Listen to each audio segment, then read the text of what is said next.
So let's talk first turn charges, 8-bound buffs from the Army of Renown, and a fiery juggernaut steering across the sky. We've got another datasheet leak, and plenty more for the World Eaters.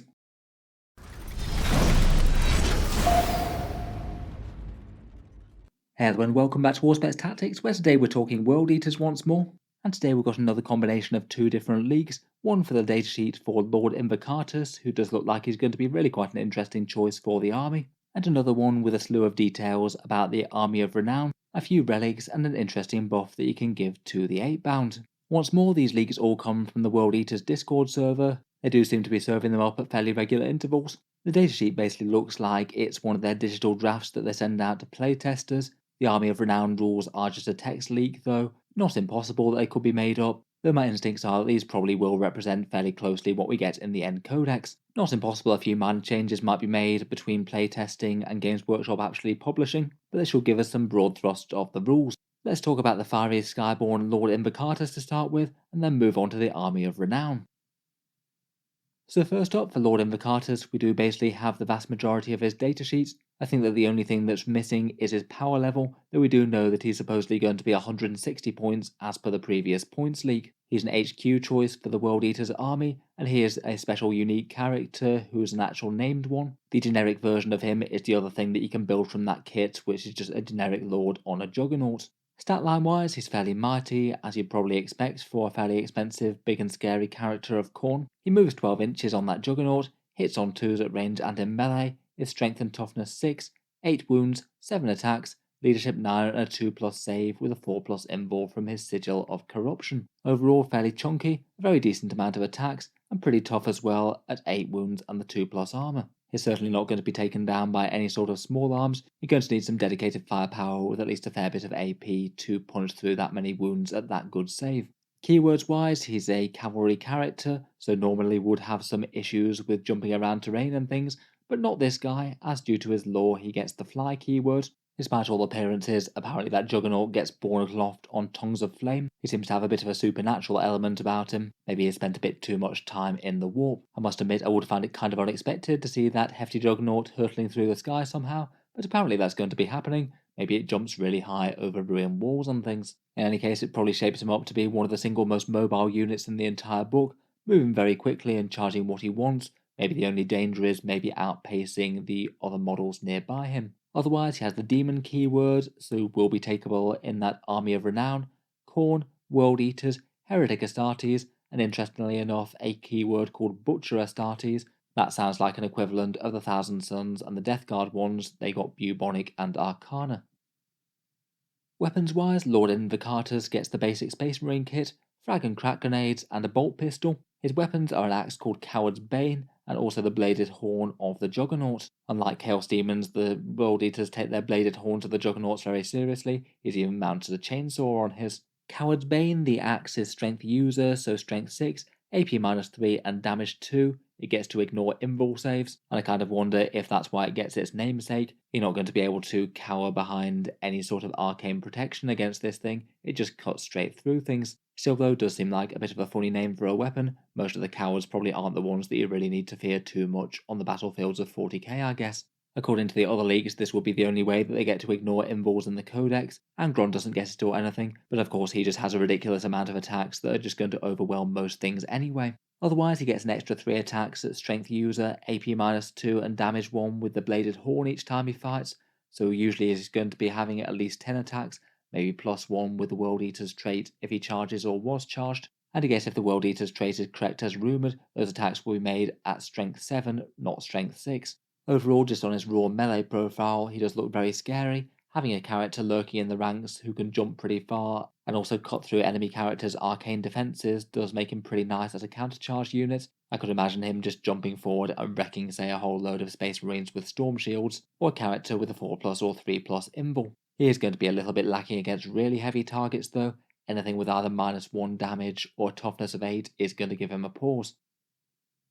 Finally, and perhaps most interestingly of all, we've got his special rules. The generic ones on his datasheet are the Blood Tithe, the turn-by-turn mechanic where you can build up a bunch of buffs if you kill lots of units or have yours killed. Should make him hit decently harder in combat if you can trigger multiple buffs from that table. And he also gets Warp Strike as well, I guess as maybe a bit of a supernatural entity searing down on tongues of fire. I'm sure that'll just be the standard deep strike like the Chaos Space Marines get, and probably will be a shared rule with things like Terminators.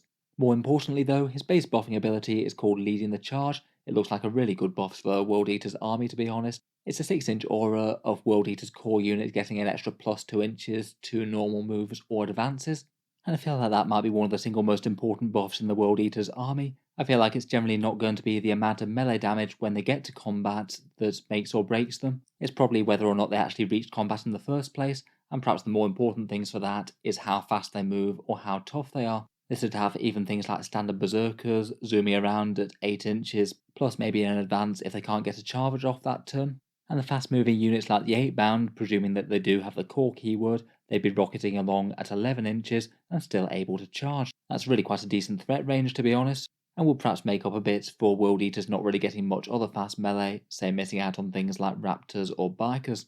To double down on that though, if you make this guy your Warlord, and then his trait is handily included on the datasheet, much like Azrael's, and he has the slightly unusual ability to grant 2 core units within 9 inches of him a pre-game move. It has to be a normal move, but I believe that would stack with his aura, so you could have units of 8-bound moving 11 inches on the first turn, maybe jump into somewhere behind cover, and then when he moves up with them, you could be getting another 11 inches and then charging turn 1. If you know you got first turn and they're just happy to run straight at the enemy, then that seems like that could be a pretty much guaranteed charge for them right from the start of the game, never mind what else your army does after that.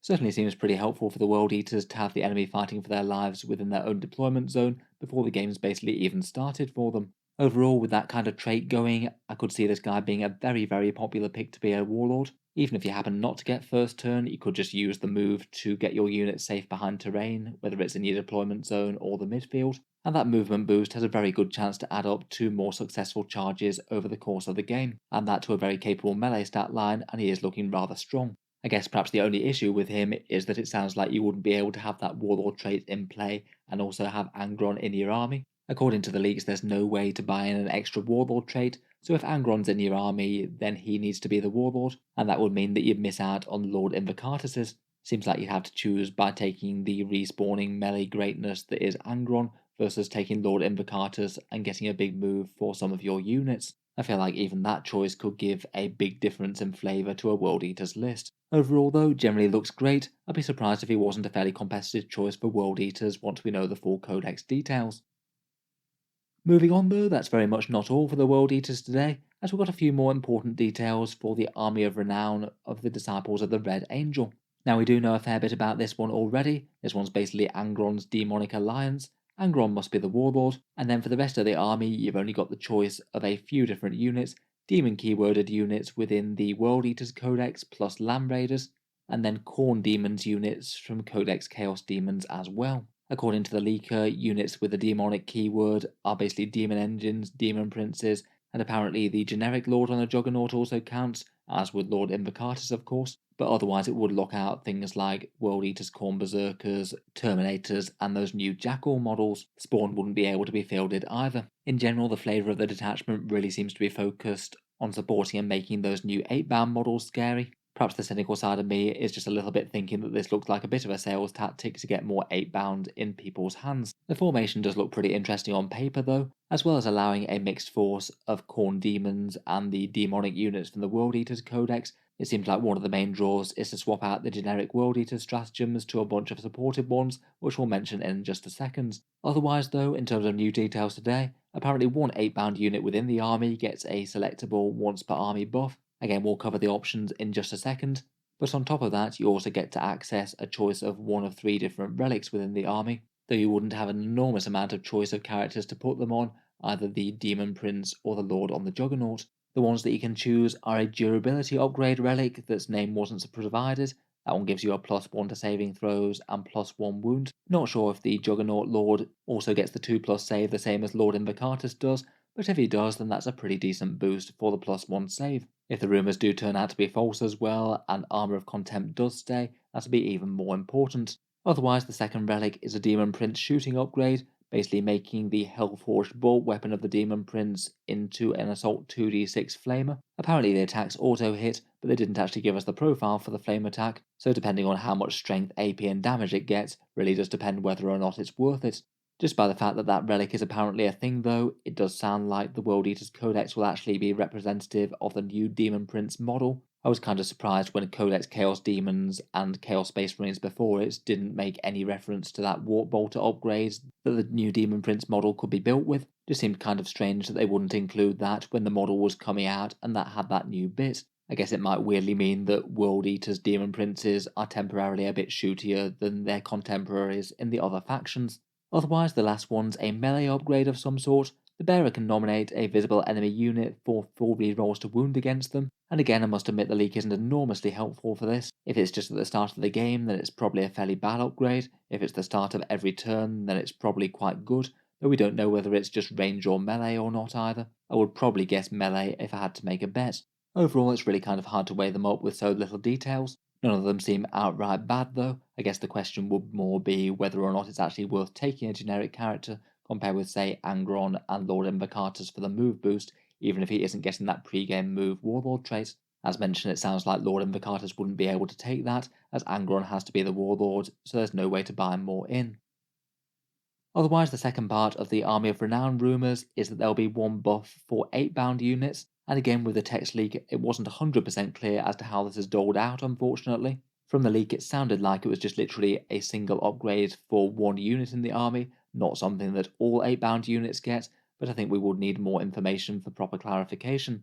In any case, if it is just the one unit, then that unit that you choose either gets all 3 buffs if they're a regular 8-bound unit, or they have to choose one of them if they're an exalted unit, and those buffs are the option of counting as 2 models for controlling objectives, 1 mortal wound per wound roll of a 6 in melee to a max of 6 per phase, and ignore mortal wounds on a 4+, so a durability upgrade if you're being attacked by them. Overall, a rather nice little package of buffs to be applied to an 8-bound unit. If you're picking an exalted one, I guess maybe the melee mortal wound one is probably going to be the most universally useful, though in the right matchup you might want to go for the durability one. My guess would be that you probably get more value out of it overall on the regular 8-bound unit. If they can get all of those buffs plus take a bigger squad, it seems like the better choice. Overall, quite a fun little upgrade though. I'm not sure that the army really needed even more reasons to run 8-bound, but this certainly gives you yet one more.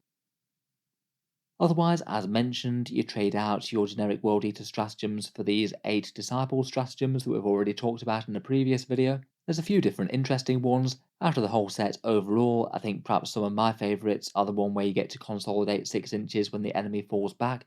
It could mean that certain units just couldn't escape from you, which is pretty scary. There's one for moving the unit closer to the enemy when they lose a model, which is rumoured to be similar as the new Khorne Berserkers. And I feel like the auto advance 6 inches would actually be surprisingly helpful sometimes if it does give you the speed just to keep your squad hidden in cover or something, or just nose onto an objective for an obscenely long way away. Plenty of good options though, and it's kind of interesting that this is rumoured to be the way that they're delivering stratagems now. Supposedly there's just going to be 8 generic ones in the codex, or subbed out for these 8 disciples ones if you want to take them instead. At least on paper, spammed 8-bound in this detachment does sound very scary, but I must admit I do quite like the idea of a Lord Invocatus army with those pre-game moves and throwing those 8-bounds up into the enemy's faces straight away. Let me know what you make of the rules though, as always. Do you think that Lord Invocatus is likely to be a staple HQ leader for the World Eaters, or do you think that taking Angron and his Warlord trait will be a bit more tempting? As always, appreciate any other thoughts or clarifications down in the comments. If you'd like to see more like this, then feel free to subscribe to Auspex Tactics. I'll certainly keep the regular 40k content coming, and I'll certainly cover any more news of the World Eaters releases, and I'll look forward to reviewing the codex in full once it's out. Finally, if you have been enjoying all the videos on the channel, I would just like to mention that Auspex Tactics does have a Patreon page as well, and you can find that linked in the video description below. Channel patrons do get a fair few advantages, seeing certain videos early, regular votes to see what sort of things come next on the channel, and automatic entry into the regular prize giveaways with a chance to win some really big model kits each month. If any of that sounds good to you, or you'd just like to help support, the link is down in the video description. In any case, a massive thank you for listening, and I'll hope to see you guys next time.